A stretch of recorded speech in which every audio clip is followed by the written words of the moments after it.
Assalamualaikum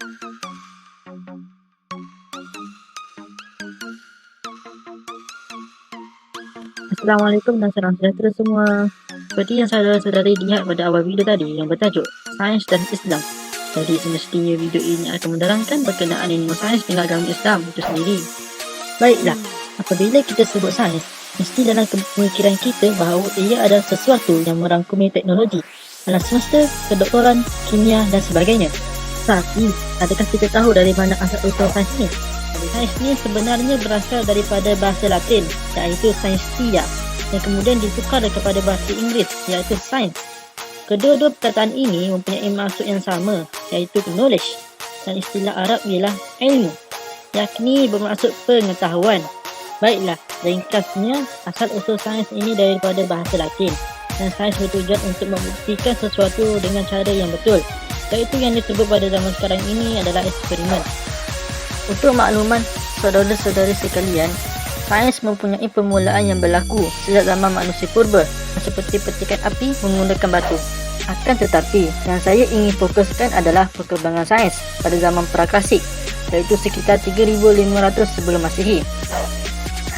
Ketika ini, ilmu sains telah dikembangkan dengan lebih matang.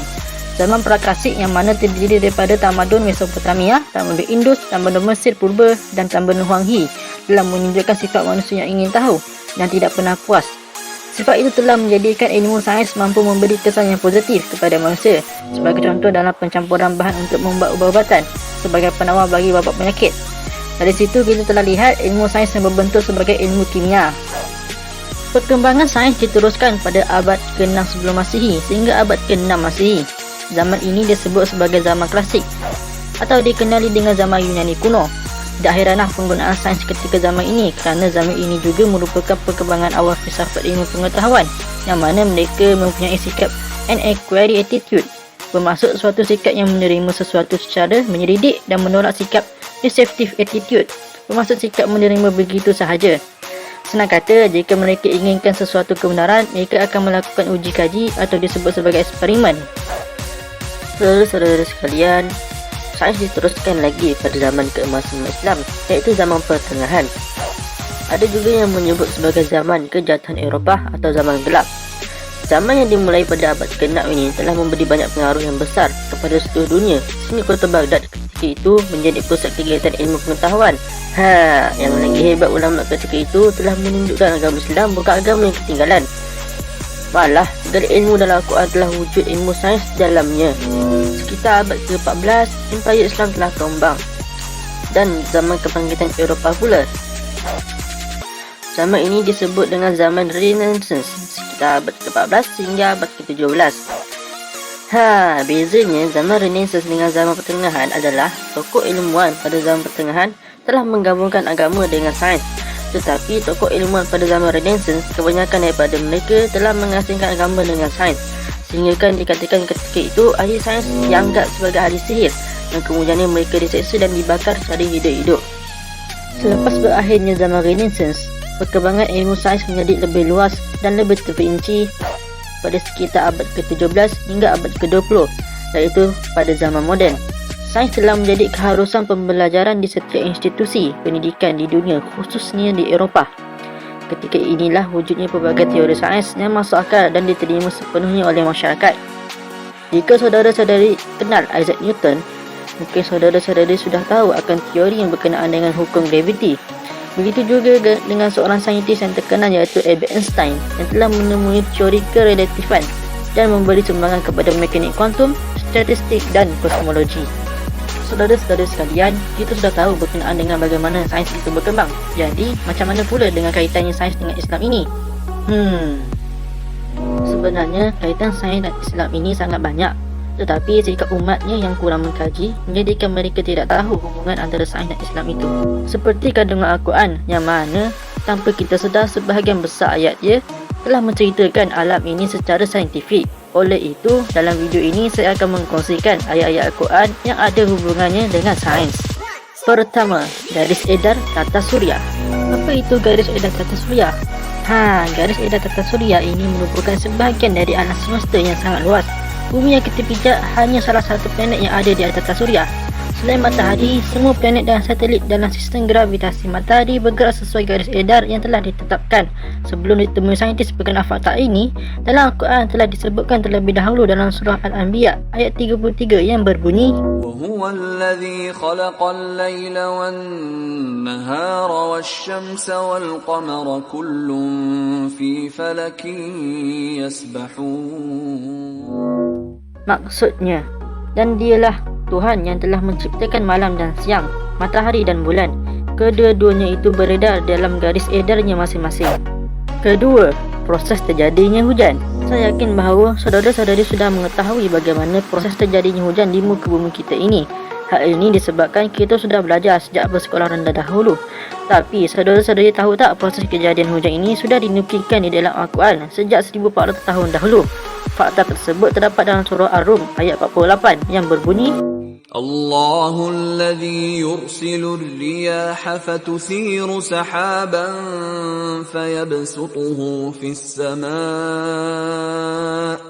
فيبسطه في السماء كيف يشاء ويجعله كسفا فترى الودق يخرج من خلاله فإذا أصاب به من يشاء من عباده إذا هم يستبشرون.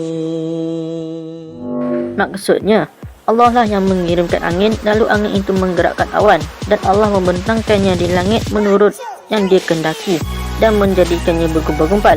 Lalu engkau lihat hujan keluar dari celah-celahnya. Maka apabila dia menurunkannya kepada hamba-hambanya yang dia kehendaki, tiba-tiba mereka bergembira. Ketiga, relativitas waktu.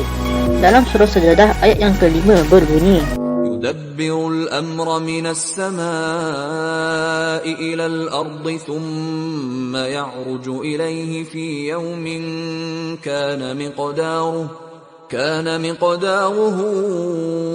1000 سنة مما تعدون. Yang bermaksud, dia mengatur segala urusan dari langit ke bumi. Kemudian urusan itu naik kepadanya dalam satu hari yang kadarnya lamanya adalah 1000 tahun menurut perhitunganmu. Telah menunjukkan kaitan dengan penemuan bahawa waktu akan berjalan lebih lambat seiring dengan kecepatan cahaya. Semakin kita bergerak dengan kecepatan mendekati kecepatan cahaya, maka semakin lambat pergerakan waktu kita. Secara mudahnya, teori ini dikemukakan oleh Einstein di mana telah dilakukan penelitian menggunakan dua buah jam atom, jam A dan jam B. Jam A disimpan di bumi sedangkan jam B dibawa keliling dunia via pesawat jet. Hasilnya, jam B menunjukkan keterlambatan waktu sepersekian juta detik terhadap jam A. Jadi, itulah 3 fakta sains yang sebenarnya telah tertuliskan dalam Al-Quran sejak 1400 tahun dahulu. Sebenarnya, banyak lagi hubungan sains dan Islam, bukan sahaja dalam Al-Quran, tetapi terdapat juga dalam perkara-perkara sunnah Nabi Muhammad SAW. Baiklah, saya sudah kongsikan kepada saudara-saudari berkenaan dengan hubungan sains dengan Islam. Sekarang saya akan memperkenalkan kepada saudara-saudari tentang beberapa tokoh ilmu Islam yang berkemahiran dalam bidang sains dan pasti akan mengagumkan saudara-saudari. Pertama, Jabir Ibn Hayyan. Nama sebenar beliau Abdullah Jabir bin Hayyan bin Abdullah Al-Azdi. Beliau dilahirkan di Khorasan, Iraq, iaitu Kufah, Baghdad pada tahun 721 Masihi. Beliau merupakan ahli kimia pertama ketika itu. Dia juga sangat terkenal dalam bidang kimia sehingga ke peringkat dunia serta mendapat gelaran bapa kimia. Kehebatan beliau dalam bidang itu diakui oleh seorang ilmuwan Perancis, Berthelot, yang setara dengan kepakaran Aristotle dalam bidang logik.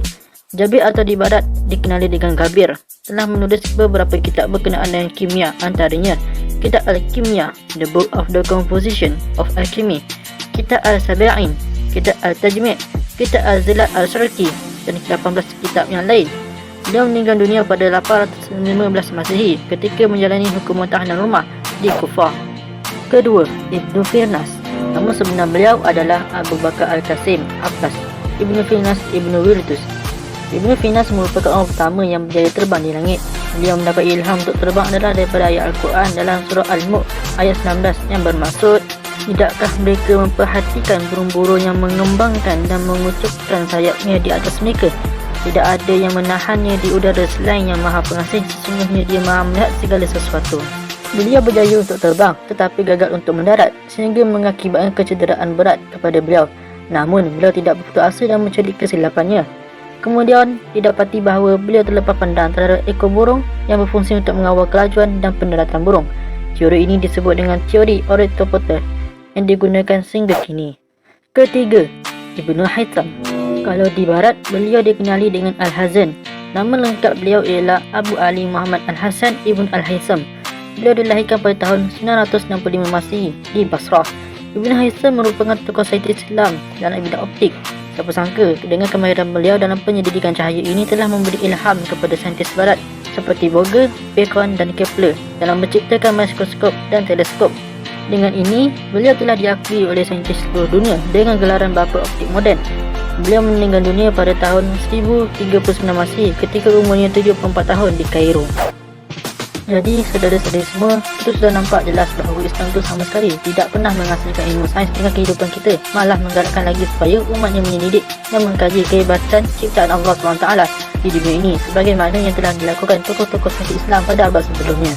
Saya harap saudara-saudari semua mengambil iktibar dan pengajaran daripada perkongsian yang saya telah kongsikan dalam video ini. Akhir kata, yang baik itu datang daripada Allah dan yang buruk itu datang daripada kelemahan saya sendiri. Sekian. Terima kasih. Assalamualaikum.